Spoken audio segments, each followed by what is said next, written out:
Welcome to 113th Theoretical Physics Colloquium by Dr. Omar Hurricane from Lawrence Livermore National Lab, where he is a chief scientist and a program leader in the thermonuclear and inertial confinement fusion design division. He received his PhD in 1994 from the University of California, Los Angeles.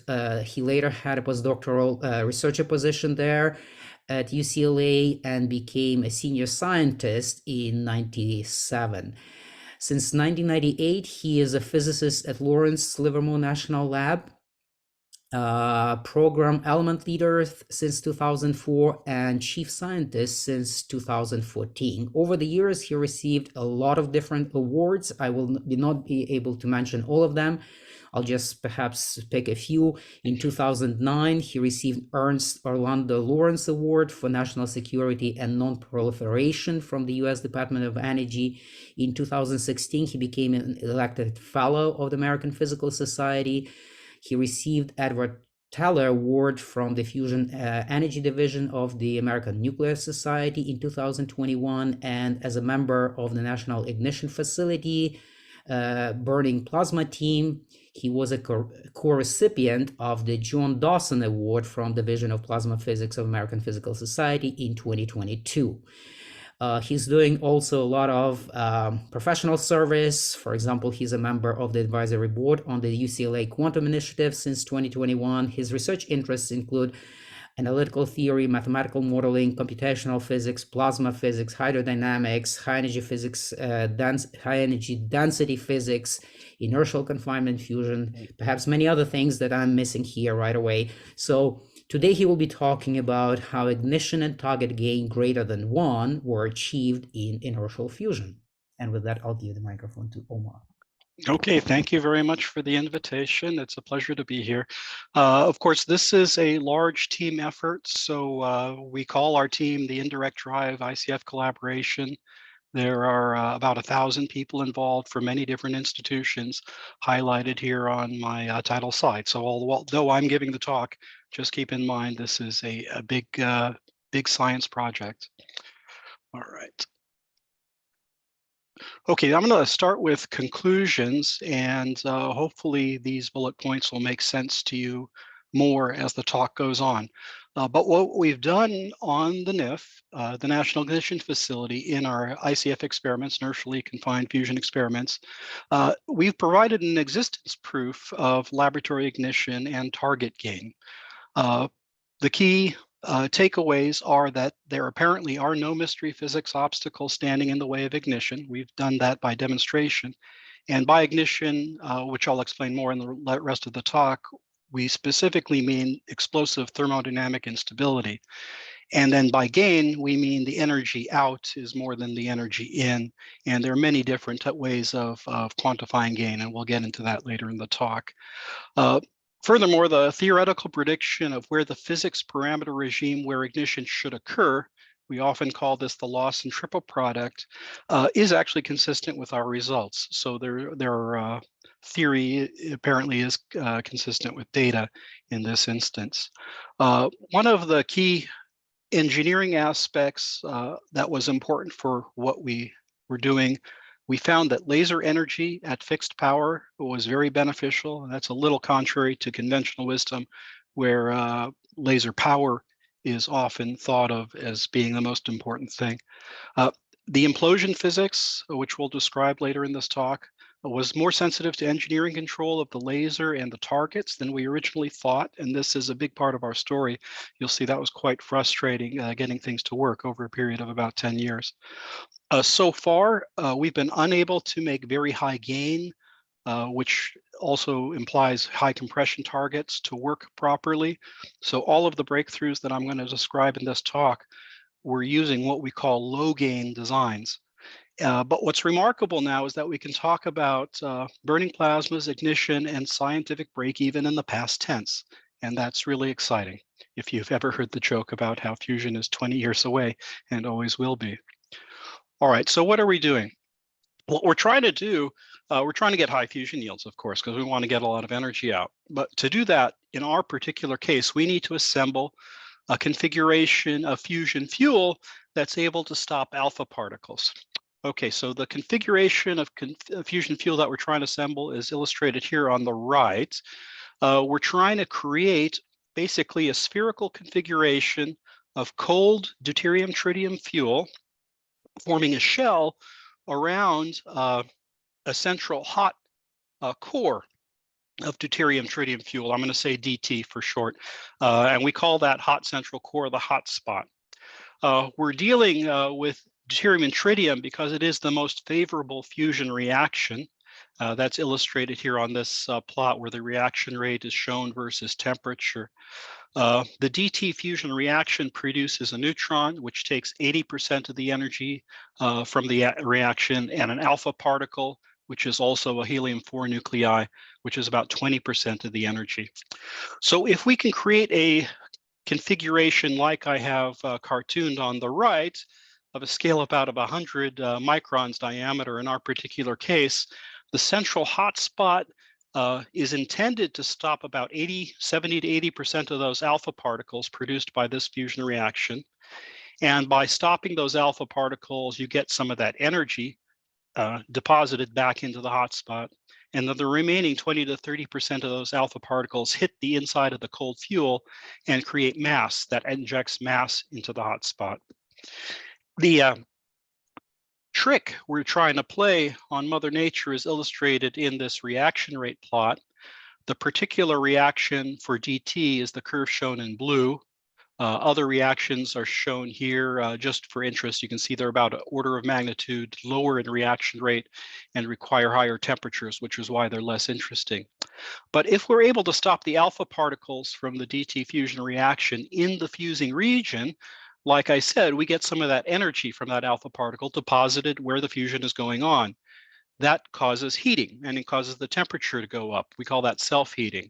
If we get the temperature to go up because of the nature of the fusion reaction rates, you see the reaction rates go up.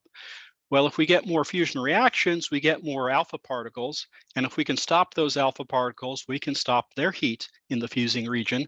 And we can get the temperature to go up even more, and we can get the reaction rate to go up even more.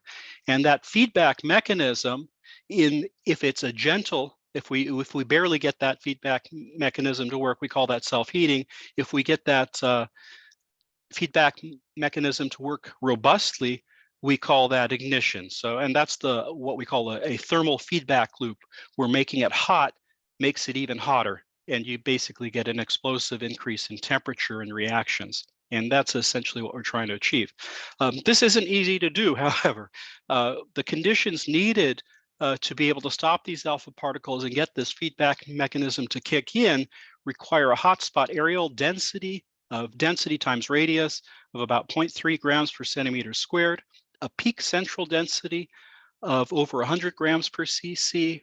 You know, just for reference, solid gold is 19 grams per cc.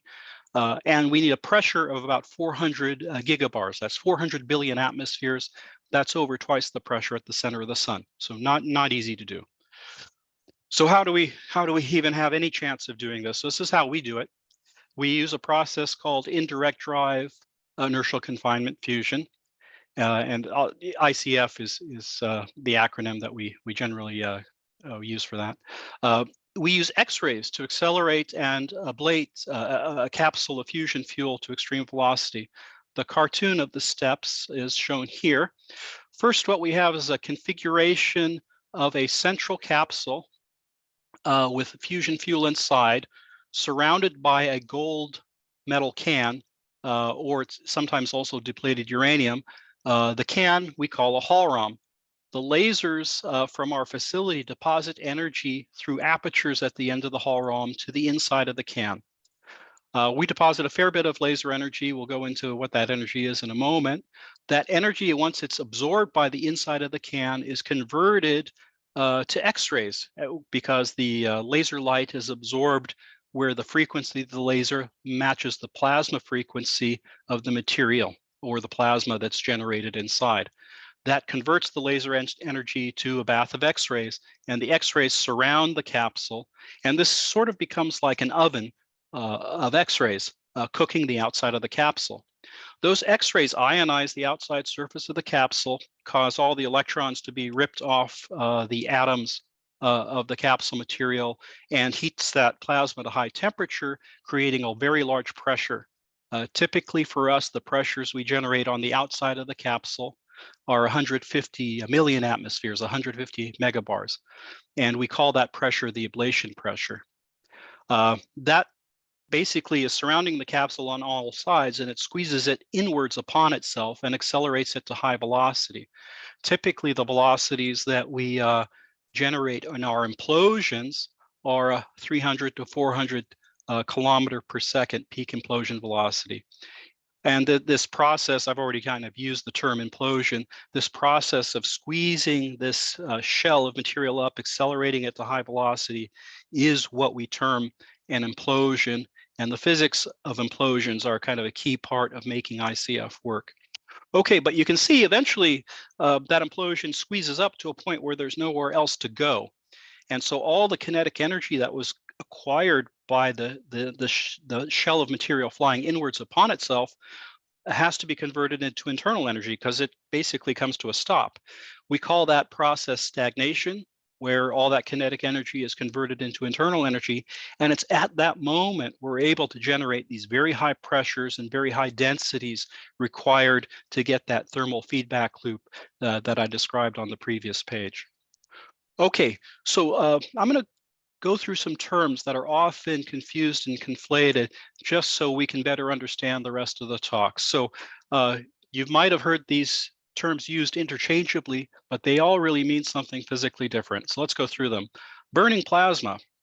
A burning plasma is a plasma where the self-heating energy from that thermal feedback loop that I described a couple slides back actually exceeds the PDV work used to heat and compress the DT. That's the only way we get energy into an ICF plasma. In magnetic fusion, which I can't see where my mouse is, a magnetic fusion, which are magnetic confinement devices which don't use this implosion, there are a variety of external heating mechanisms used to get the DT to fusion conditions. In either case, burning plasma means the same thing, that the self-heating energy exceeds the energy put in to heat it up. That's different, though, from ignition. And what we mean by ignition, as I mentioned on the previous set of slides, is this explosive thermal feedback loop. And that occurs when the self-heating power, fusion power, exceeds all the DT plasma losses. The losses in our DT plasma are radiative, electron heat conduction, and negative PDV work. It's pretty easy to understand. You make anything hot, it starts to glow and emit energy. So that's the radiative part. Electron heat conduction is easy to understand. When you make something hot and you have it next to something cold, the heat propagates from the hot to the cold, so that sucks energy out of the thing you're trying to make hot. Negative PDV work is the fact that once we get to this stagnated state in an implosion, it tends to blow itself apart. So the PDV work changes sign as it explodes, and that competes against the self-heating physics that we want to go on. Nevertheless, if we do have ignition, it means we have created this thermodynamic instability, which causes an explosive increase in temperature and fusion yield. There's another term, and you've heard this one in the popular press lately, and it's called gain. In particular, target gain is the most recent accomplishment. And this is when the fusion yields actually exceed the energy that we put into the target. Another point of confusion is that a committee from the National Academy of Sciences in 1997 actually defined ignition in their report as target gain, so actually confused these two ideas, but the Department of Energy actually adopted this target gain definition, and that's why that's adding to the confusion that you read about in the papers and in the reporting. But they actually, all these things are actually literally quite different. Okay, so what's going on at the National Ignition Facility that makes all this happen? So here's a picture of the National Ignition Facility. The National Ignition Facility is a huge facility. It's about the size of 3 football fields. So if you were to go from the upper left to the lower right and lay out football fields side by side, the footprint of the facility is about 3 football fields in both dimensions. What you're seeing here is capacitor banks where we initially store electrical energy that drives the whole experiment before we shoot. We have preamplifiers here on the upper left in two main target bays shown in the image. Those preamplifiers take the electrical energy from the capacitor banks and start turning it into the light.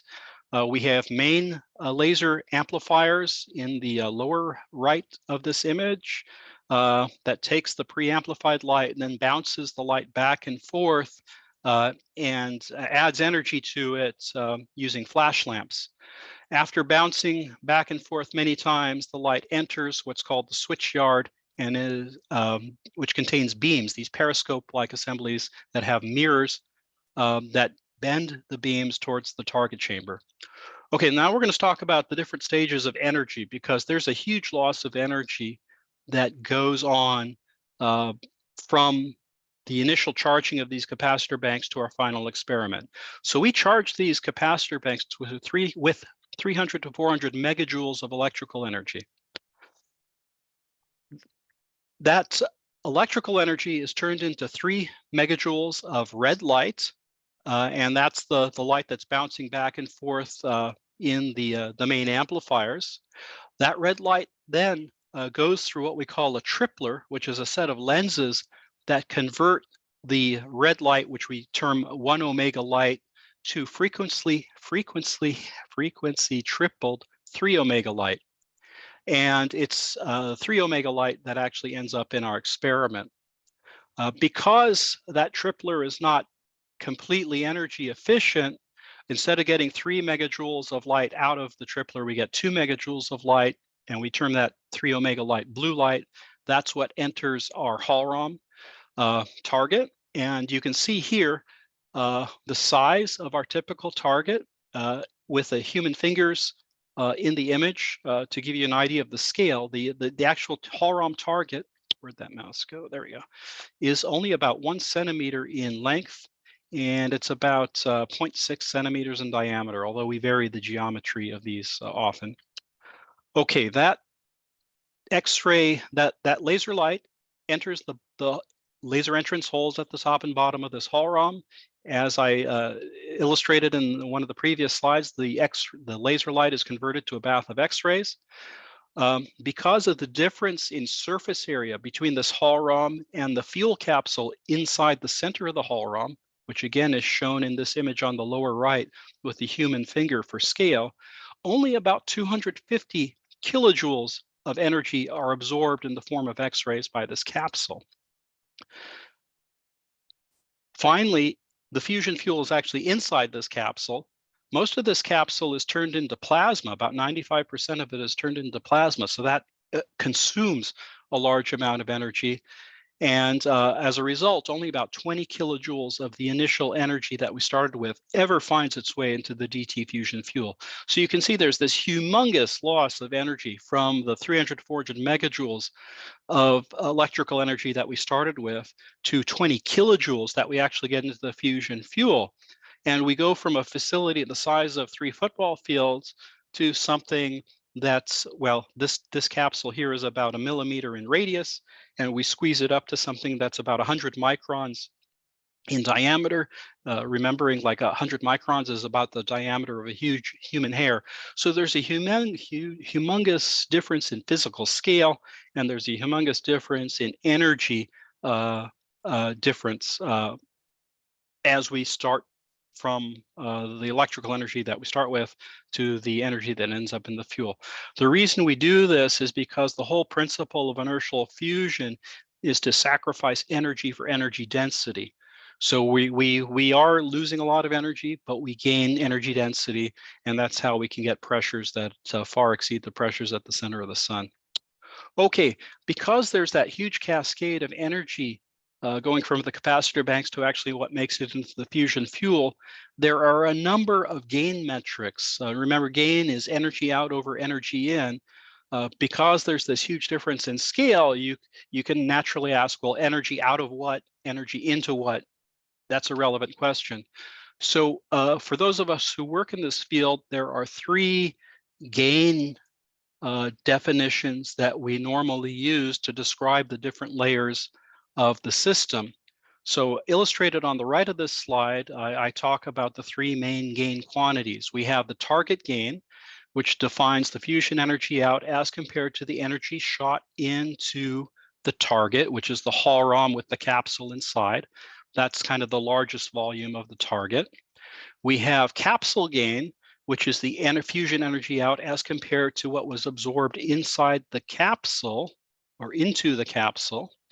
And then the fusion fuel is on the inside of that capsule.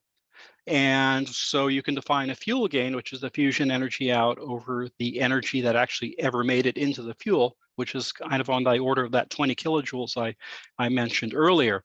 Those are all relevant quantities to keep track of. If you plot a quantity like fuel gain versus this funny parameter here that involves the central pressure of the plasma, the time we're able to hold it together, and the temperature, you get a curve illustrated like shown on the plot on the left, and you see our data from our experiments starting from 10 years ago to where we are now. This is a plot of gain, fuel gain in particular, and it shows that we've actually been able to increase the fuel gain in our experiments by a factor of 5,000 over the past decade of doing experiments on the National Ignition Facility. We first actually achieved fuel gain greater than 1 back in 2014. About a year and a half ago, we were able to improve that to the point where we started to get capsule gain of order unity. And the most recent result that you heard about in the news from back in December was where we were finally able to get the target gain greater than unity. And that's really a result of just getting the fusion fuel gain up again by an order of 5,000. So this parameter here that's shown on the x-axis of this plot, it looks funny, but it's actually a very important quantity in plasma physics. It's called the generalized Lawson criteria. And this relates to those definitions of ignition and gain that I talked about earlier. As I said, gain and ignition are a bit different, but the connection is that when you have a ignition, it means you've passed a certain level of this Lawson criteria, and it means your gain is actually becoming very large very rapidly. They're noticing this as a log-log plot. So the point at which fuel gain basically goes to infinity is when one obtains ignition, and that's what the general Lawson criteria indicates. So as of December 5th, 2022, we have a target gain of 1.5, a capsule gain of 12, and a fuel gain of 160. Again, all these different levels of gain here. It's important to realize, though, and I tried to make this point when I was talking through the different steps of our laser operation, even getting target gain greater than 1 is not net energy. And a lot of the press reported our result as being net energy. We have not made up for all the energy consumed by the facility. What we have done is made up for all the energy that was actually shot into the fusion target. So keep that in mind. All right, this is a natural breakpoint for questions. So if we wanted to do some questions right now, I'm happy to entertain one or two. Any questions from the audience? Actually, I wanted to have a simple question asked. So there was this tremendous growth in this characteristics, this gain that you're showing on the figure. And obviously there is a lot of work behind that. So is there one or several sort of key things that actually help to make this progress? It's indeed, and actually the next part of the talk, I'm going to go through all those steps. Okay, so don't answer it right now if that's gonna come, because I have a sort of much simpler question as well. It seems like the last point seems to be to the right from the dashed line, which seemed to be well, contradicting theory somewhat. Is that a contradiction, or is that some artifact of presenting? It's you know, for one, there are error bars on all these points, and that this theory curve, there's a free parameter in it. So this is really more of a trend curve. So you shouldn't expect all these points to lie exactly on the curve. For us, this is pretty good agreement. There are also certain approximations in this theory that neglects certain physics at low temperatures, which is why these points are falling off the curve. But this difference here is not significant. The general trend is significant, but you also are you're picking up on a point of how do you know when you get to ignition until you get there, and that was another aspect of our troubles, because there are a number of forms of this Lawson criteria, that are built theoretically using different assumptions, and they all give a range of what conditions are needed in the plasma to actually get ignition, and they varied. They weren't qualitatively they were not different, but quantitatively they were, and that actually led to confusion as we were trying to hit a target or hit a target set of conditions, because it's not exactly clear when ignition would kick in. So what this data now allows us to do is refine some of these theories a little bit, although again, qualitatively they're correct. All I right. see. Okay, we have another question. Yeah. Natalie, please ask. Hello. First of all, really good presentation so far. It's super interesting. And then I have a question about what you said earlier about having a gold coated, like inside the capsule versus having like uranium coated. And I was wondering like what would be like the reason as to why you would choose one over the other. Yeah. Okay. So this, if you look at the figure on the right here, that gold can, that's again what we call the Hallraum, and we again, the lasers come in from the top and the bottom, and they hit the inside surface, and they're absorbed and they convert to X-rays. In order to make that conversion of laser energy to X-rays more efficient, you want to be very high up on the periodic table, where the atomic number, which is the Z of the material, is as high as possible. So you want to look at materials like gold or uranium or other things that are up on the high end of the periodic table in order to make that conversion of laser energy to X-rays as efficient as possible. If you choose something low on the periodic table, the laser energy never gets converted into X-rays, because we're relying upon bremsstrahlung X-ray emission to make those X-rays, and that just happens to be a strong function of the Z of the material. We in particularly use gold a lot because it's inert, so it's easy to manufacture. There are no ES and H health hazards with handling it. Uranium is a bit higher on the periodic table, so it's actually better for the X-ray production aspect, but it's a little less safe to handle, not because of the radioactivity, because it's such a small amount, but it also tends to oxidize very rapidly when exposed to air. So it makes it a little harder for the engineers to build a target for us, but it has a little more favorable physics properties. And so we've just stuck with those two materials because they're really available, and our engineers are used to handling them. Okay. Okay, thank you. Okay, Other questions at this point? I think we can move on. All right, let's move on. So now let's tell that story about, well, how did we make this happen? Because obviously we're struggling from the beginning, and we can essentially break down our problems into 5 bullet points. So it took us a decade of work to tackle several target physics problems that were holding us back. And I'm going to briefly go into each of them. We had what we call an instability control problem, and I mean hydrodynamic instability control. That has to do with the motion that goes on during an implosion. We had symmetry control problems, symmetry of the implosion, and we'll understand the physics of this as the talk goes on. We had a problem getting sufficient energy coupled to the DT fuel. As I already talked about, we start with a large amount of energy, but hardly anything gets to the DT fuel. So if you lose a little bit more, you're kind of out of luck. And so we struggled with that. We had target quality, because these targets are man-made objects. They're engineered. And it turns out engineers can't make things perfectly all the time.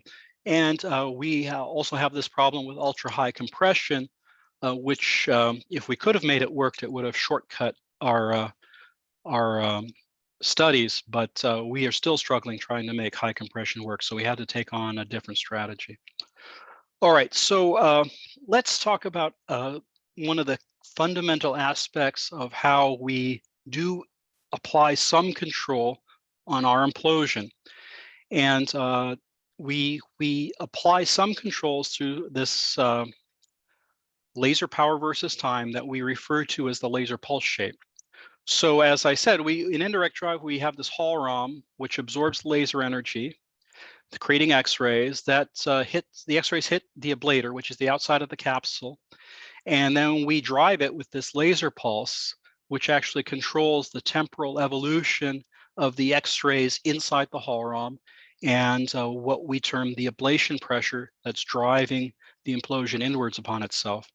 A typical pulse shape is illustrated in this figure on the left in blue. So what is being plotted here is laser power versus time, and you can see there are all these little bumps in it. It rises to peak power and then it declines. We call this early part the picket. We call this high part peak power, and then we also have a name for this end part we call the coast time.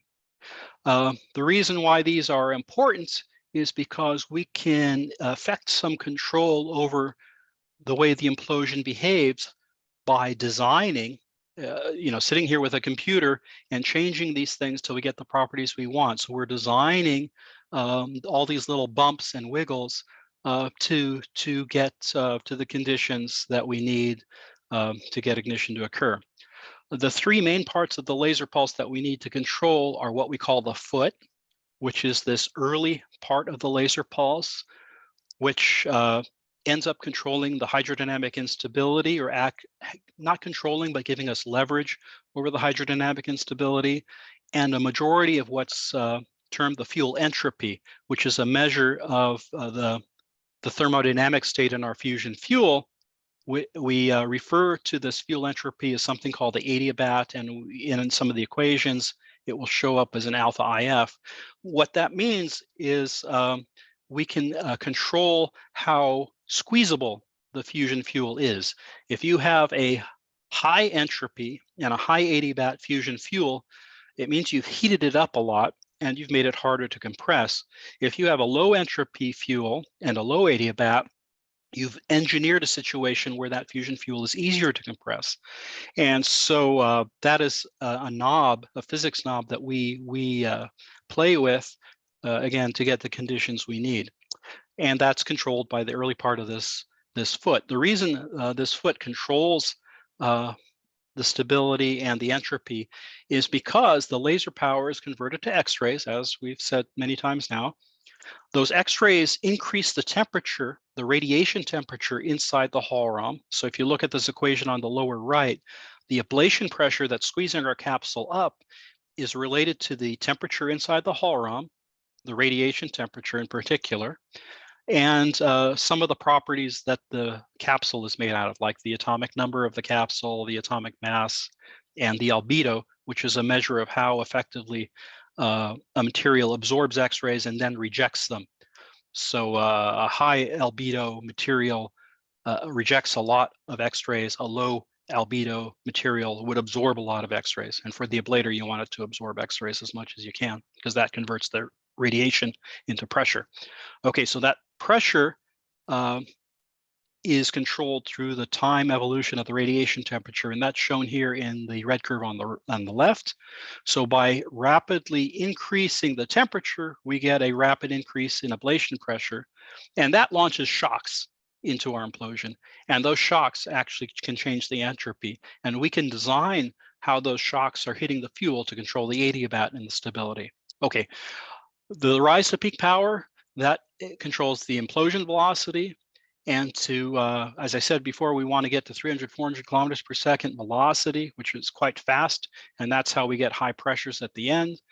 And then it turns out the way we turn off the laser power and how much time duration there is between when we turn the laser off and when the implosion reaches stagnation ends up being very important as well, because that controls the efficiency at which that kinetic energy is converted into internal energy. Okay, so basically we can control a lot of aspects from our implosion with the pulse shape, and so that gives us some hope of making this work. Okay, so we thought we knew how to do this, and we designed a set of implosions, and the physics campaign that occurred was called the National Ignition Campaign, and that occurred between 2010 and 2012. And there were a lot of promises made about how we were going to get ignition, piece of cake that now that we have the facility, but it didn't work. And it was fairly embarrassing for our laboratory, and it basically kicked off a 10-year struggle to get things working. So what I'm showing here on these slides, and I'm going to show many slides like this so you can kind of see how we're progressing. I'm showing a plot of fusion yield in terms of total neutron number versus ion temperature in the plot on the left. And I'm showing the same fusion yield, but instead of a neutron number, it's in kilojoules. So it's a measure of energy versus hotspot pressure on the plot on the right. And again, there are going to be several of these, and you'll see us progress. So these initial National Ignition Campaign implosions used a plastic ablator. We termed them low-foot implosions because they were designed to have that early part of the laser pulse low to try to minimize the entropy, which we thought would give us really high compression, and things would work wonderfully. They were designed to produce high yield, but they never actually performed that way. And we'll go through the reasons. But when we looked at our database from these shots, you do 20 shots and nothing was working anywhere close to what it was supposed to be. Instead of getting megajoules, we're getting kilojoules. There's no apparent pattern of the experiments. And it was quite a tough time for our laboratory. All right, one of the key processes that was frustrating our ability to make these implosions work was hydrodynamic instability, which ends up defeating the density and temperature gradients, and in particular, defeating trying to make this central hotspot hot. And it actually ends up being much more challenging when you try to design an implosion with high compression. Hydrodynamic instability, you might have heard the term Rayleigh-Taylor instability. Basically, this is a form of Rayleigh-Taylor instability. The key growth rate for the instability is illustrated here on the upper left. The growth rate, which is in units of 1 over time, goes as the square root of the wave number times the g, the acceleration, the effective acceleration that a material with a gradient in density undergoes. And that square root of kg is what's called the classic Rayleigh-Taylor growth rate. In the case of an ablator, you can mitigate hydro instability through increasing the density gradient scale length and by increasing the ablation velocity. But if this growth rate is positive, what it means is you can have a small perturbation at an interface between two materials or in a material that has a density gradient in it. And exponentially in time, that small perturbation will become a very large perturbation. Okay, so a lot of words and an equation that may or may not make sense to you. Let's look at this movie in the center of the screen, and you can see what I mean. This is a simulation of one of these low-foot implosions from the National Ignition Campaign. We're kind of picking it up at peak velocity. You can already see there's some small wiggles on the surface. The left side of this plot, I think, is density, and the right side of this plot is temperature. And let's just watch what happens to this implosion. Whoops. There we go. All right, so let's see. You can see, like, at this step, we're kind of able to create that central hot spot. We kind of have a shell of material outside, but what you can see is happening is the implosion is turning itself inside out. So instead of having like high pressure in the middle, low pressure outside, high density outside with the central hotspot in the middle, the whole thing has just shredded itself. That is essentially what Rayleigh-Taylor instability does. And this is one of the primary challenges that we've had in trying to control an implosion so it doesn't do this. The problem is, as I said, we have to get high velocity, so we're going to need high acceleration. So we can't avoid this term in this equation. So the way to try to mitigate this is to increase these density gradient scale lengths and increase this ablation velocity, not to eliminate instability, but just to manage it. And that led to a concept we call the high foot implosion. Okay, so those high foot implosions we played with in 2013 and 2015, and it was basically a hypothesis test that yes, Rayleigh-Taylor instability is one of the main things that's killing us, so let's mitigate it. And that actually ended up being a correct hypothesis.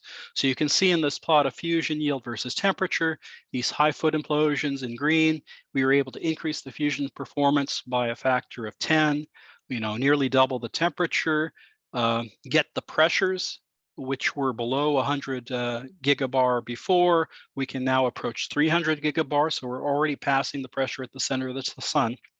We're going the right direction. But you can also see that as we did more and more experiments, we were unable to push the fusion yield up even further, despite being able to increase the pressure. So these high foot implosions actually showed hydro instability was an issue. We better control it better, but solving that problem by itself is not sufficient. What these experiments did allow us to do is do other experiments to try to find out what other elements of the implosion that we need to pay attention to. These high foot implosions actually had pretty good repeatability, which is illustrated in this table here, where I'm showing X-ray images of the fusing region at stagnation.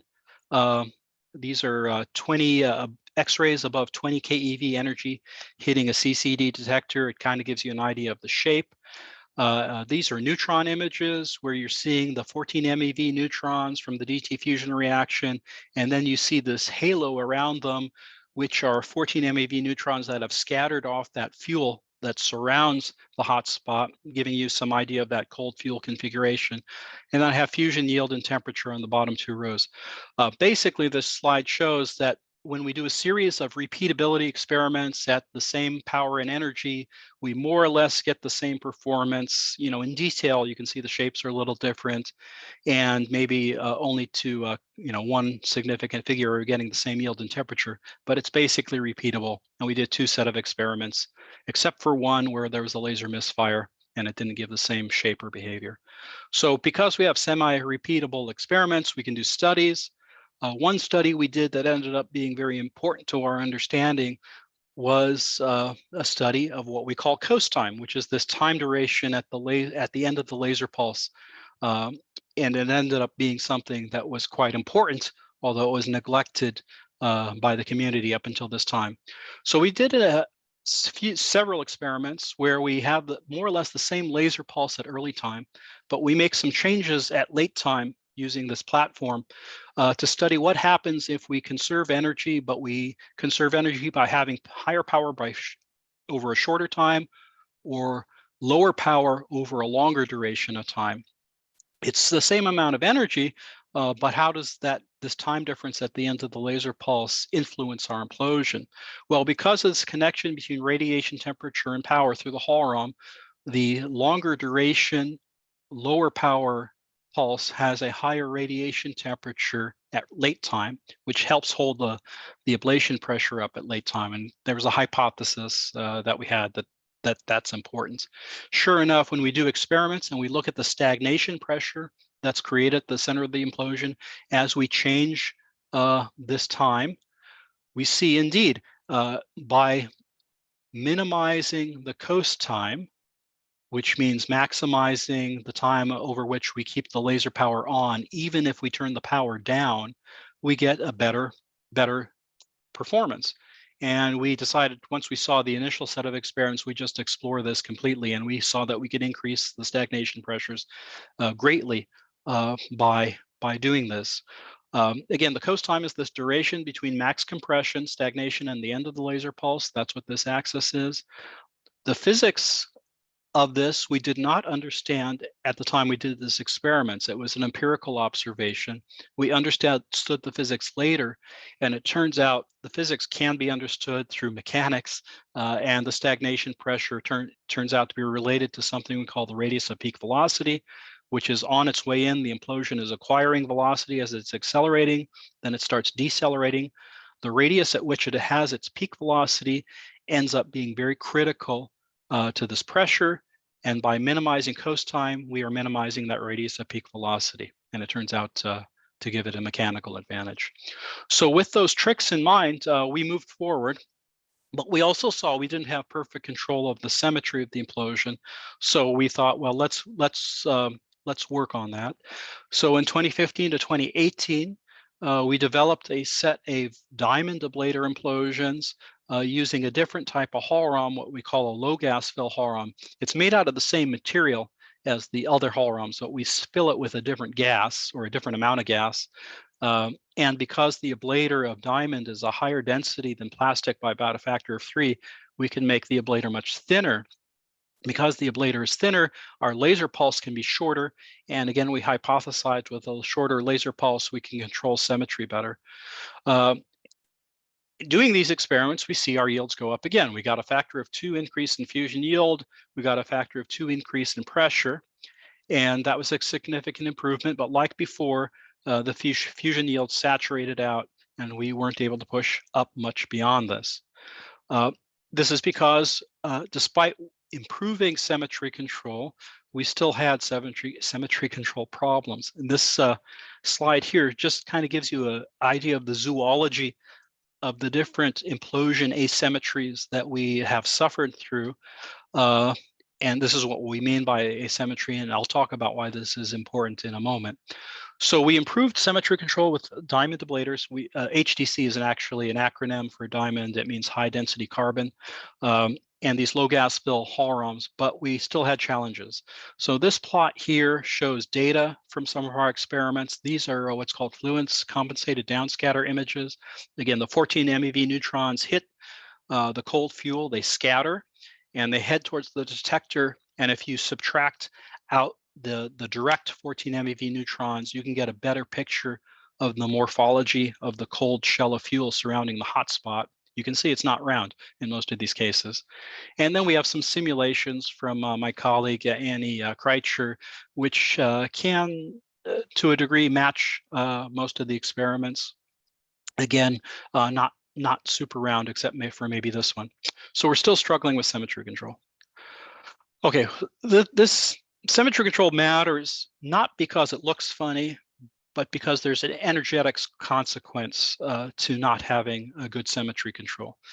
And we understood from the physics that energetics is key because, again, we barely get any energy from the laser system into the fusion fuel. We can't afford to squander any. We knew from our experiments that getting as much hotspot energy into the hotspot as possible was key. So we have fusion yield as a function of hotspot energy shown on this plot on the left. There's a kind of a theoretical scaling shown on the dash curve, which is kind of an expectation. And then you have our experiments up to this point in 2018. You know, on a log scale, there's a fair bit of scatter, but it's basically following this trend. So getting more energy into the hotspot is key if we want to get the fusion performance to increase. The problem is we knew from simulation work going back to the 80s, you know, that asymmetry damaged the fusion performance of our implosions, although the whole physics story was not pulled together. But we could see from doing a variety of simulations, if we had more asymmetry, the fusion yield would go down. If we had less asymmetry, the fusion yield would go back to its 1D value. And we knew that there must have been a connection because look, this yield goes as energy to 3.3. This yield goes as this metric for asymmetry to the 3.3. It turns out, and there is indeed a connection, and it's captured by this formula in the center of the slide at the bottom. It's that the energy that gets into the hotspot is related to the kinetic energy of the implosion, you know, 1/2 mv squared, and it's degraded by asymmetry. because asymmetry ends up leaving some of the kinetic energy behind at the time of implosion. And we call that asymmetry left behind, we call that energy due to asymmetry left behind residual kinetic energy. And so these things are coupled together. So you can increase kinetic energy, but if you have asymmetry, you throw away kinetic energy. So how do you resolve that? Well, let's understand the physics of why this occurs. And this is kind of a freshman physics way of understanding why symmetry is important. So those symmetry images I showed earlier makes it look like an implosion is a very complicated thing, how you possibly can understand it. We can understand the physics of asymmetry with a simple model, an abstraction. So let's take a model implosion where we have just a piston with some mass moving to the right and another piston with some mass moving to the left. They could have the same thickness and mass, or they could be different, and they both have the same implosion velocity. And we have a hot gas in between, and the gas follows a simple thermodynamic law of PV to the gamma being a constant, P being the pressure in the gas, V being the volume, gamma being the polytropic index. You can write down conservation of energy and conservation of momentum for the system. And, because these pistons are flying towards each other, they're going to squeeze up the gas in between. Now, if the pistons are perfectly balanced, there's not going to be any center of mass motion. But if they're unbalanced, there's going to be a net center of mass motion. And there's a velocity associated with that center of mass motion. And that if you have a mass with some velocity, you have kinetic energy associated with that center of mass motion. Well, conservation of momentum says, well, once you have a center of mass motion, you never get that back. That the kinetic energy associated with that is always going to be the center of mass motion. So it doesn't matter if these pistons collided together. You're stuck with that loss of energy. So you solve that simple problem and you figure out, well, the pressure in your gas does indeed increase with kinetic energy, the mass of the pistons, velocity squared, and it's degraded by an amount related to that center of mass motion. And that is what we mean by residual kinetic energy. Now, this is a simple case where we just have a one-dimensional motion. And this is a pretty simple problem to solve. And you might say, well, this is too simple. That can't really be it. But if you look at our simulations and our data, this type of model understanding actually does a very good job at matching our data and simulations, at least when you don't have a lot of alpha heating. So it kind of explains the physics. So implosion symmetry control is important because it wastes kinetic energy. And we could have used that kinetic energy to heat the fusion fuel. Well, you say, well, those images you showed me a moment ago will look much more complicated than that. So you can make higher dimensional versions of this model. The mathematics becomes a little more complicated, but it still gives you a lot of insight. And it turns out for higher modes of asymmetry, there's this quantity called the weighted harmonic mean, which involves the inverse of the density and thickness of these pistons. It's a complicated average. But this weighted harmonic mean of the rho r ends up being the key mathematical quantity, but the physics is really the same. This is just that same model, but now it's higher dimensions. And for the same reason, even when you have no center of mass motion, when you have asymmetry, it means part of the implosion is still moving at minimum velocity, and it means you'll never get that energy deposited in internal energy. And this model also matches our simulation database very well. And you don't have to be an expert. You can see these implosions are getting more and more asymmetric, and this model seems to work quite well in predicting their behavior. Okay, so asymmetry is a waste of energy. All right, that's great. So we understand asymmetry is a waste of energy. What are you going to do about it? So we had to understand how to control asymmetry better to really get past this problem. And during this period of 2015 to 2018, we started to understand the levers controlling symmetry better than we ever had understood it before. Prior to 2015, we primarily controlled symmetry in our implosions with beam pointing. So if you look at this image here of a cartoon of a Hall-Raum with our capsule inside, we have a couple of laser beams coming in, not drawing all 192 laser beams, but I'm just drawing a couple key beams. We have what we term the outer beams in blue hitting the wall of the Hall-Raum a little closer to the entrance hole. And we have inner beams in red hitting the wall closer to the capsule. Let's zoom in on that. we see that when the outer beams hit the wall, they make a plasma because we're depositing energy, and that plasma blows off. And it turns out we understood that this plasma was actually interfering with these laser beams that were pointing near the capsule. Therefore, we weren't getting the energy deposited near the capsule like we thought. Therefore, the sky of X-rays that the capsule sees was not as uniform as we wanted it to be. The way we figured out how to design implosions in a Hall-Raum that would actually be symmetric depended on these two key insights here shown on the right, coming from my colleague Debbie Callahan, Joe Ralph, who understood this physics process, made a model for it, where you could take some of the key physics that determines how this bubble is expanding in terms of the energy deposited into that bubble, the size of the beams on the wall, the density of the gas in the Hall-Raum, the time duration of the laser pulse, the size of the capsule compared to the radius of the Hall-Raum, and you could plot that against our measured P2. And it turns out there was a trend there. And now this allowed us to have an empirical model that included parameters we could control through the laser to figure out how to get an implosion that would be symmetric. And what I mean here by Legendre mode 2, just because that's kind of a jargony term, that just think of a pancake that's oblate mode 2 symmetry and a sausage that's prolate mode 2 symmetry. That's the basic primitive symmetry that we need to control most. This empirical model allowed us to get in the ballpark of a design that would work. By the way, our computer simulations don't get this physics correctly, so we had to have some sort of empirical model to get past this point.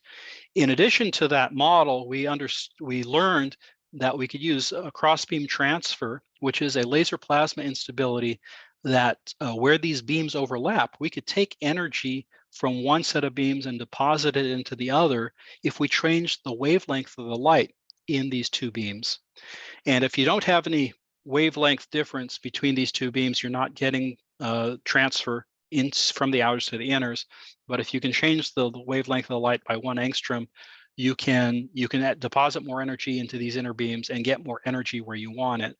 And that together, we could get into the ballpark with this model, and then we could use this cross-beam transfer to really round up our implosions. And those were the kind of the key steps forward. Okay, so long story. We finally were able to get control of asymmetry. And we thought with better control of asymmetry and our understanding of the importance of energy, well, let's just now make our capsule really big. We can get a lot of energy absorbed. We can control the symmetry. Things should work finally. It didn't.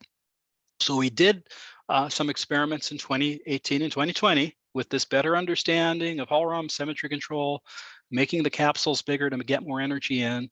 And our performance of our fusion experiments was basically the same as before. You know, the yields were basically the same as before. The pressures were basically the same as before. So we struggled. And it turns out when we scaled up the size of the capsules, the defects in our capsules actually became much more numerous. So we got bitten by an engineering problem. And it took a while to figure this out because we didn't expect it. We thought you make something bigger, you know, the defect size aren't going to change. It should be better, not worse. It got worse because making these things is kind of at the edge of what we know how to do technologically.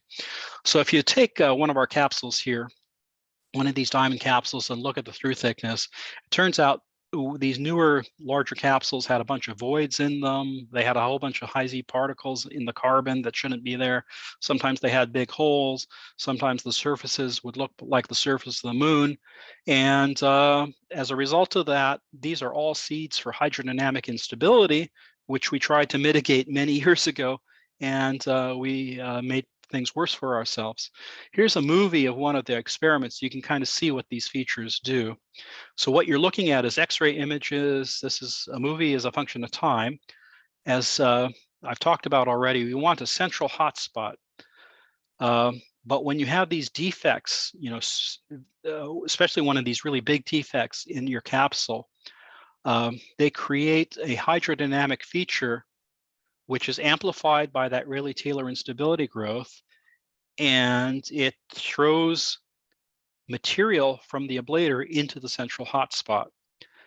And I'll explain in a moment why that is important and why that is damaging. Let's see. The damage is caused by the fact that things that are hot like to radiate. And the amount of radiation you get from something that's hot increases rapidly as a function of atomic number. So DT has an atomic number of the Z of hydrogen is 1. So it radiates the least amount of any element in the periodic table. But if you go up to carbon or even higher on the periodic table, the Z increases, and Bremsstrahlung's radiation, which is carrying energy away, increases as the square of the Z of the material. So on the right here, you basically have the physics processes that we're trying to control in our implosion to get to the needed plasma conditions. We have alpha heating, which these are power as a function as this is power per unit mass. And this is in units of gigajoules per gram per second. You don't have to worry about the numbers out front, but the power per unit mass for the alpha heating goes as the density times the reaction rate, which is the high power temperature. That's what we want a lot of. We want a lot of alpha heating. As I said, is when you get things hot, electron conduction takes heat away. That goes at the temperature, high power temperature over the areal density. So if you have the areal density high, this is less important. One of the reasons why we want to make a high areal density. But then the Brem's loss, the X-ray loss, is one of the key things we have to contend with. It goes as the density times the square root of temperature. There's also a Z squared out in front. So when you have higher Z material being injected into the hot spot, you radiate like mad. This plot here on the left shows how the yield versus energy curve shifts to higher energy as you lose more energy due to radiation. So what we have here in the case of the blue is we see a rapid increase of yield if we don't have any high Z material being thrown into our hotspot. We call that a case of no mixing. We're not mixing high Z material into the hotspot via instability. But if we suddenly have more mixing, that whole curve shifts to the right. This sudden increase in yield is, of course, what we want. We want that. That's ignition. But if we have increased radiation losses, the energy required to get that increase in yield moves to the right. And we might be able to afford that amount of energy, or we might not. And that's the problem with mix, because we're already working at the edge of how much energy we can get into our hotspot. And if we now radiate that energy away, we don't succeed. And sure enough, when we're able to get control of the target quality, we were finally able to see improvement. And at the same time, our laser engineers were working to increase the laser performance just a squidge. We were able to increase the amount of energy coming out of NIF from 1.9 megajoules to 2.05 megajoules. And it was a result of both the increase in target quality and that increased laser energy that we're finally able to see the neutron yields jump up significantly and the pressures jump up significantly, now yielding the megajoules of energy that we saw many years ago and gaining pressures at twice the pressure of the center of the sun. Okay, so this whole story, it might be a little convoluted, but basically we are addressing problems in steps, resolving one problem at a time, pushing the physics as far as we could go, and then seeing what the next problem was. And then we use basic principles understanding to figure out what was going on and what we needed to do next. And we coupled that with a lot of design optimization using computer simulations and finesse. And we were able to go from 1.5 megajoules or 1.5 kilojoules of fusion yield to 3.15 megajoules of fusion yield, finally exceeding the amount of energy delivered by the laser. Okay, so this is another good break point if people want to ask questions, and I'm not sure what the time is either. Any questions from the audience at this point? I have only sort of very naive question. You were saying that this capsule made of diamond. Diamond is a crystal, so I'm just very curious. How can you really make such a thin Yeah, so layer? these are industrial diamond. Excuse me. So these are industrial diamonds that are coated using a plasma process. So the way these are made is you have a central ball of plastic that's rolling around inside a plasma coater, and there's basically carbon plasma shooting out of this thing, and the ball is picking up on its surface bits of carbon, basically atoms at a time. So this thickness of diamond is not a uniform crystal. It's a whole bunch of atoms of carbon that are being accumulated, and they form small crystals on the nanoscale or microscale, depending on how they're controlling the plasma coating process. I see, So I this is see. like I don't know if you're into power tools, you can get like diamond coated saw blades and things. Right, right, It's the right. same way you kind of coat diamond on those tools. I see, I see. Very nice, interesting. Any other questions before we move on? Can I ask directly?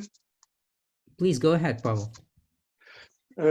So earlier on in the developments, there was interest in sonoluminescence as an analogous process. Did it actually bring the analogy? Did the analogy bring any advantages, or it was just too coarse? Well, sonoluminescence requires a process called cavitation.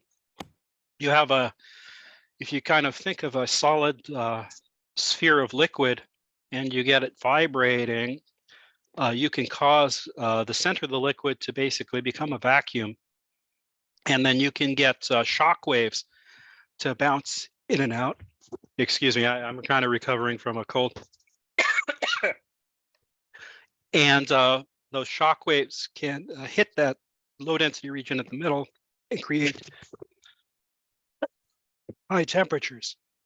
The temperatures and pressures that are created in sonoluminescence are interesting, but they aren't nearly intense enough to be useful for creating the conditions that are needed here. Because again, we need conditions that are 10 times hotter than the temperature of the center of the sun, Right. and twice the pressures.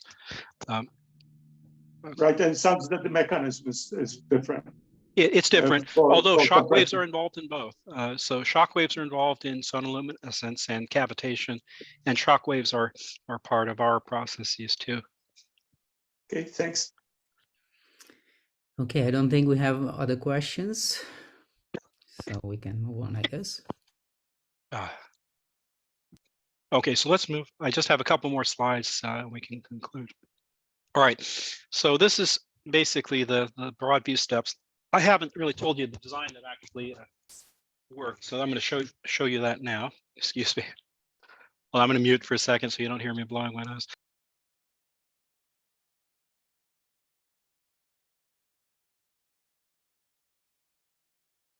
All right, so that was the broad set of steps that we went through to get something that works. Here's actually what's worked and what's behind the most recent results. So we call the design that's most recent the hybrid E design.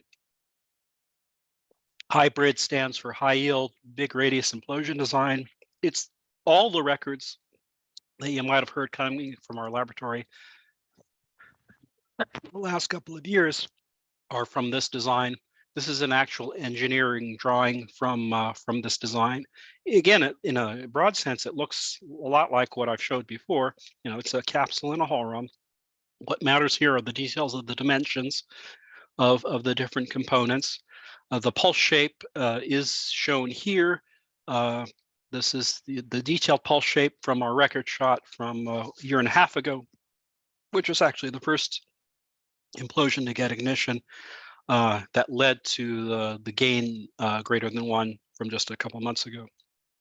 The key elements of this design were to increase the capsule radius by about 20% as compared to previous series of diamond ablator designs. We constricted these laser entrance holes to minimize the amount of X-ray energy that's leaking out, and we used our understanding of symmetry control and that cross-beam energy transfer to keep the symmetry of the implosion good as we did this.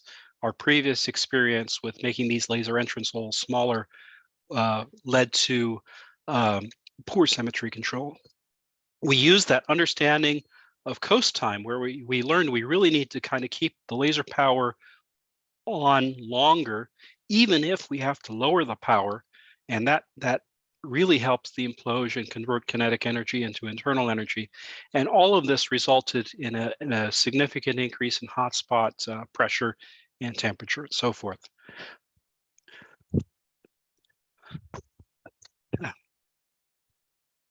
Okay, so then to get last month's result, we increased the ablator thickness by about 8%, increasing the thickness of the shell, the mass of the shell, because we knew 1/2 mv squared is important.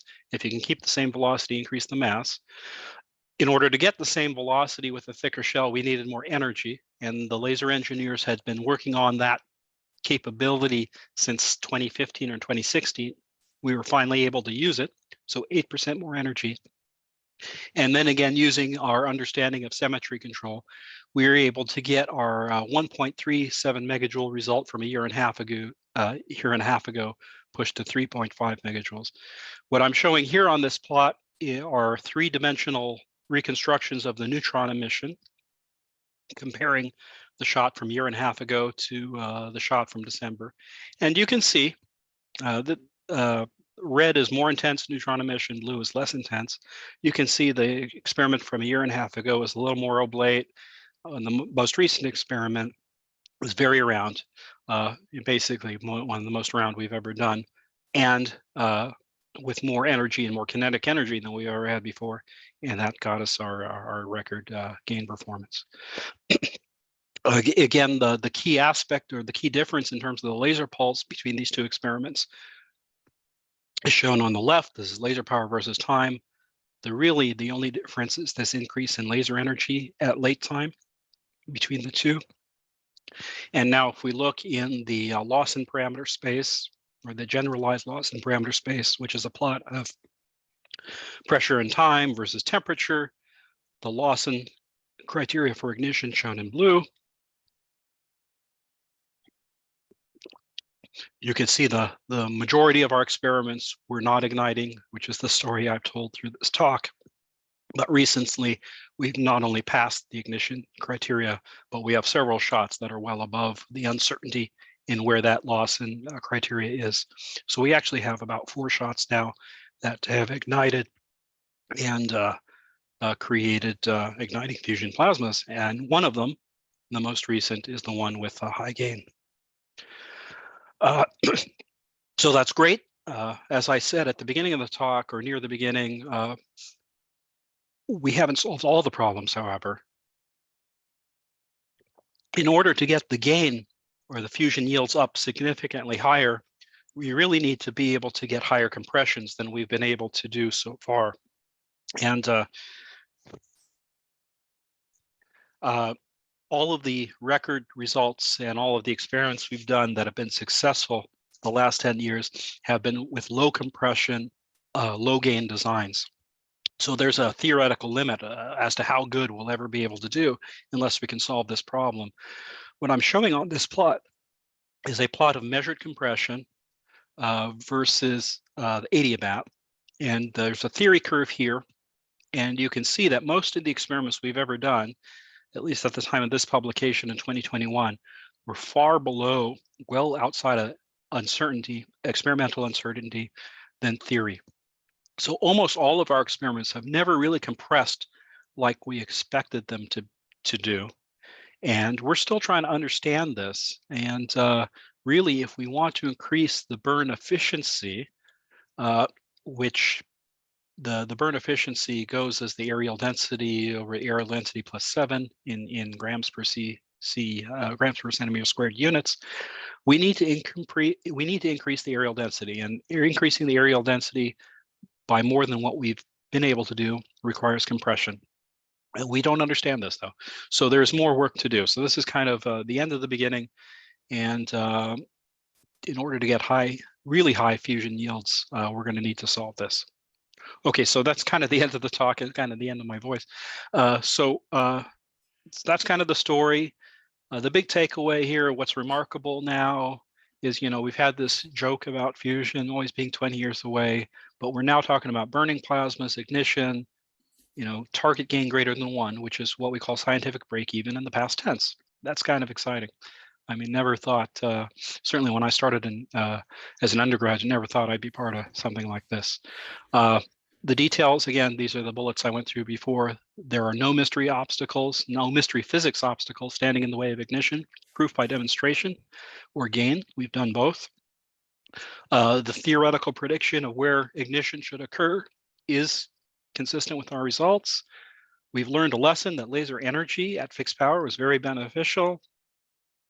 A lot of what I told you in our story today was about this struggle with control of our targets. And so the physics was a lot more sensitive to engineering control of the laser and targets than originally thought. And often kind of physicists tend to kind of be disconnected from engineers, but you really have to be connected to the engineers to kind of make these things work.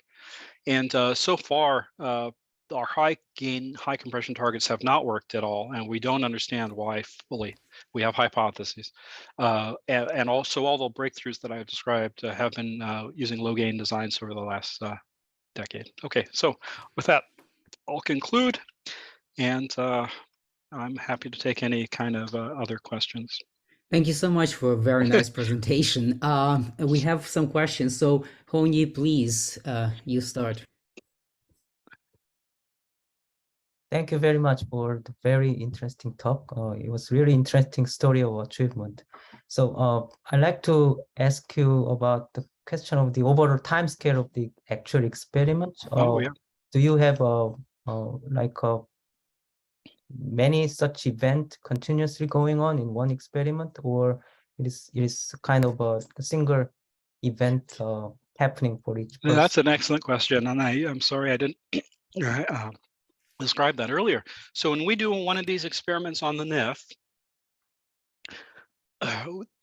we actually do, the NIF can do 3 experiments a day, but they can't be of the complexity of these fusion yield producing experiments.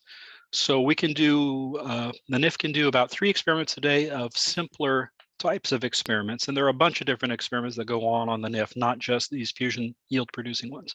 To do one of these fusion yield producing experiments, it generally takes us about a week to set up one of these experiments, and that's because the DT fusion fuel inside, it's a frozen layer of fusion fuel. It takes many attempts to kind of get that layer of fusion fuel deposited with the uniformity that we require to get a good experiment. So they often have to try, they look at it, it's defective, they have to melt it, they have to try again. So you might do, a half a dozen different attempts, basically once a day, till we're within the physics specification to get a good experiment. Mm-hmm. And in addition, they have to center, again, this target chamber, which is shown on this image here, is about 10 meters in diameter. You have to place this experiment within 30 microns of the center of that chamber, more or less in the dark, in order for it to be hit properly by the laser beams. So it takes several hours of positioning the target. There's a team of people who sit there with telescopes and other instruments to try to make sure that they're getting this thing right in the center of the target, and that takes time. So that's the typical time scale of doing experiments. I forgot to mention actually the time scale of the fusion experiment itself, although it was maybe on one of these laser plots there. So you'll notice the units here, this is nanoseconds. Mhm. So the entire duration of the experiment is only about, less than 10 nanoseconds. That's the duration of the laser pulse. That's 1/1000th of a second. The time duration of the fusion producing process itself is usually on the order of 100 picoseconds. So the real action, the exciting action, is over in a tiny fraction of a blink of an eye. So funny. May I ask another question, if you don't mind? Sure. Please go ahead. Yes. When you obtain this gain ratio, certainly you need some way of measuring this energy produced by this process. I think what is the means of measuring this actual energy produced? Yeah. by- Okay. So Mhm. so when one of these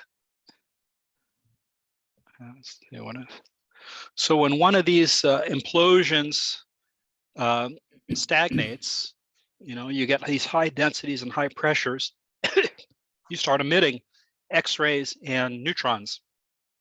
Mhm. So around the target chamber, we have a variety of diagnostics surrounding the target chamber that are picking up X-rays and neutrons as a function of time coming out of the experiment. We also have time-integrated diagnostics, such as radiochemistry, that's activated by the neutrons, and then you can go to a radiochemistry laboratory and count the radioactive decays to figure out how many neutrons hit a radiochemical foil. And from all of those diagnostics, you just measure directly from the neutron and X-ray emission. So Thank you very much. yeah, sure. Again, it was a really interesting talk. Thank you very much. Thank you. Next question, Natalie, go ahead. Hi. So this question is going back to what Dr. Shovkovy said before about the use of like the diamond as an ablator. I was wondering if there was a reason as to why you got, like, as a carbon ablator, why you guys don't use like graphite. Well, yeah, it's a form of graphite. It really is. It's as a physicist, really, it's just carbon to me. So, and they're all just forms of carbon. We call it high density. The crystalline structure that seems to be formed out of this plasma deposition process are little crystals of diamond. The things that matter to us from a physics point of view are related to this ablation pressure formula. Really, the only thing we care about is maximizing ablation pressure. So we want something with the appropriate A bar, which is the average atomic mass, and Z bar, the average atomic number, to be favorable. We want a material that rejects X-rays as little as possible, because we want it to absorb as much X-ray energy as possible to generate as much pressure. And so we actually use a variety of different materials. I focused on diamond and a little bit about plastic in this talk, just because it just so happens that's what we've done in most of our experiments. But we've used, in addition to plastic, which is just carbon and hydrogen, we use these different forms of diamond, nanostructure diamond, microcrystalline diamond. We've used beryllium, and we're researching using boron carbide. And we have the physics requirements, which are kind of captured by this formula here, but you also have to have engineering requirements. So again, we don't want very rough surfaces. So the engineers have to be able to control the surface quality so we get smooth surfaces, so we don't seed Rayleigh-Taylor instability. Well, some materials they can do that well with, and some they can't. They're good at plastic, and they're kind of good at this diamond. They're less good at beryllium. They're less good at boron carbide, which is why we haven't used it yet. And each one of these materials has a set of engineering pros and cons as well. So that's kind of one of the reasons why this is kind of a hard problem. You can't just, it's not just physics. There's engineering associated with it, and it all has to fit the requirements that everyone has to make one of these experiments work? That's kind of a long answer, but I hope that answers your question. No, I understand. Like it's a lot of different like areas that go into making this work. I understand that. May I ask another question while? Yeah, of course. Yeah. I guess like my question is too is like how like what is the process to make like the ablator? Because I assume that it's machine made. I don't assume that No, it's the ablator. or... Yeah, we call it the ablator because it ablates. We have actually made machined ablators before. I remember we made aluminum ablators once, and you basically have a tiny little set of tools that you carve away and make the shell out of a block of aluminum. For most of the experiments that we've done, we do not use machined ablators. We use plasma deposition processes. So for plastic, we use what's called a glow discharge polymer. And again, it's just you basically have a ball in the middle and you're rolling it around in this plasma, and atom by atom, you're making the shell thicker and thicker. This diamond material is also a plasma deposition process. And I think the work that's being done on beryllium and boron carbide are also plasma deposition processes. So that's just what the engineers decided was the best process to give us the quality of material that we wanted in the quantity we wanted. One of the problems with machining a capsule is because it's a capsule that's hollow on the inside. If you just did it by machining, you'd have to bring two halves together, and there would be a joint. And there's issues with aligning that joint to sufficient quality so that it doesn't cause hydrodynamic problems during the implosion. How do you glue it together, and how do you keep it aligned? We have used step joints in some of the manufactured, the machined capsules that we've used before. But in all the experiments we've done, those joints are, have small defects in them.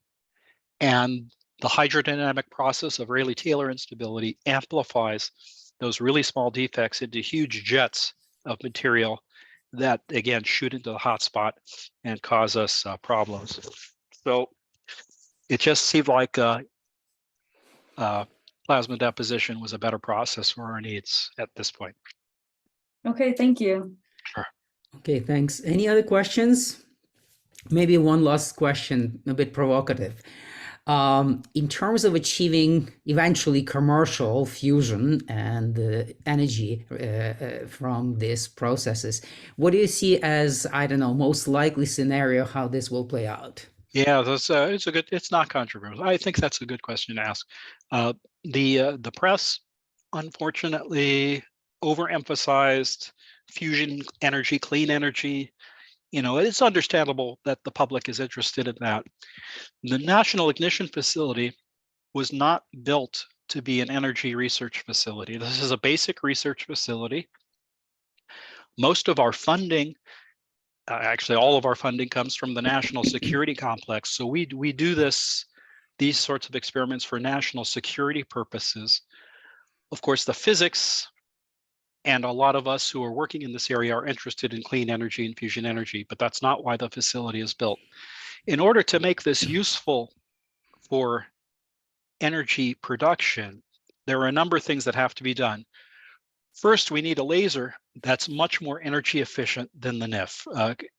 Taking hundreds of megajoules and delivering 20 kilojoules is, or even 2 megajoules, is very inefficient. That's about 0.5% efficiency. The laser was designed in the 90s, uses old technology. So I'm told that modern laser systems can be even 20% efficient. So you need a new laser system built on new technology so that you have a much more efficient conversion of electrical energy into laser light. So maybe that's possible. The nature of implosions implosions are by nature energy inefficient because of the sacrificing of energy for energy density. So there's a limit to how much more efficient you can make an ICF implosion beyond what I already talked about in this talk, where you want to control symmetry maximally, you want to minimize instability in mixing to try to minimize energy loss. But there will always be an energy limit or energy efficiency limit on the implosion itself, and that's kind of unavoidable. What you can do to make the implosion better, though, is, again, if we could solve this compression problem, we can get much higher, in theory, we can get much higher fusion gain and yields out of our implosions with the same geometry than we are getting presently. So increase the laser efficiency, increase the fusion energy output, then you start to maybe look a little more realistic for fusion energy purposes and clean energy. The other thing that you need from an ICF, or what we call an IFE facility, inertial fusion energy facility, is to be able to shoot more than once a week or more than once a day. In fact, the designs for IFE facilities, fusion energy facilities based on this sort of technology, is that you'd be shooting these experiments or these shots 10 times a second. We are a long way from doing this 10 times a second. You need a laser that can shoot 10 times a second without melting itself, without damaging all the optics in here. And you need to be able to get these targets in to the chamber 10 times a second, blast them with the laser, liberate the energy, and shoot in the next one. And so there's a huge amount of engineering and technology development that will need to be done before you turn, these very exciting experiments into something useful for clean energy. So, right. But I mean, that's the next generation, right? That's what you guys are all going to school for. Right. That's why we have the students who will take That's it right. over. I'm going to retire and you guys take over. Thanks. Graziano, you have a question? Oh, yes, thank you for this interesting seminar with well curated slides. But it seems to me that you have already answered in the last question. I hope the question is not trivial. Do you think that the energy produced in the nanosecond time scale could be stored somehow for later use, and in what way? Yeah, okay, so that's a good question too. As I said earlier, the way the energy comes out of fusion experiments, and this is true of all sorts of fusion, it comes out in the form of X-rays and neutrons. In particular, for DT fusion. Okay, so for DT fusion, which is what most people working in fusion are interested in, 80% of the energy comes out in the form of neutrons. And this is true of ICF or magnetic fusion. So as these neutrons fly out, regardless of the time scale that they're created on, they eventually hit the outer walls of the target chamber and whatever is outside the target chamber. The principal mechanism of capturing that energy and making it useful is to use what's called a lithium blanket. So those neutrons will hit a thick slab or liquid lithium wall, and the neutrons will eventually stop in that lithium if you make it thick enough. And the neutrons do two things when they interact with lithium. The neutrons, because they have kinetic energy and they're stopping in that material, they make it hot. And they also hit the lithium nuclei, and they break it, and they actually make tritium from the lithium. And actually that's an important part of the reaction cycle, because tritium has a 12-year half-life. It doesn't exist in nature. So you need to make it if you want a power plant based on DT fusion. So by depositing heat in the lithium, you eventually make it very hot. You use a heat exchanger where you bring that hot lithium in contact or through a wall with water. You heat the water, you make steam, and that drives a steam generator making electricity. Once you have electricity, you can store it any way you want. You can put it in batteries, or you can just send it out to the grid or whatever. And then for the tritium that's made from the lithium, you need some sort of chemical process where you break down that lithium salt and you take out the tritium so that you can feed it back into your fusion power plant. So pretty much all fusion power plants, magnetic or inertial fusion, require some sort of lithium blanket. That's the term. You can kind of Google it as a way to get the heat out and make it useful. Okay. Thanks. Yeah, That's sure. interesting. Yeah, it's interesting. Okay, It's thank you. complicated Thank though. you. Well, I think we should use this moment and actually thank our speaker again. It was absolutely fabulous talk. Thank you so much for taking time to prepare this. Thank you. It's been fun talking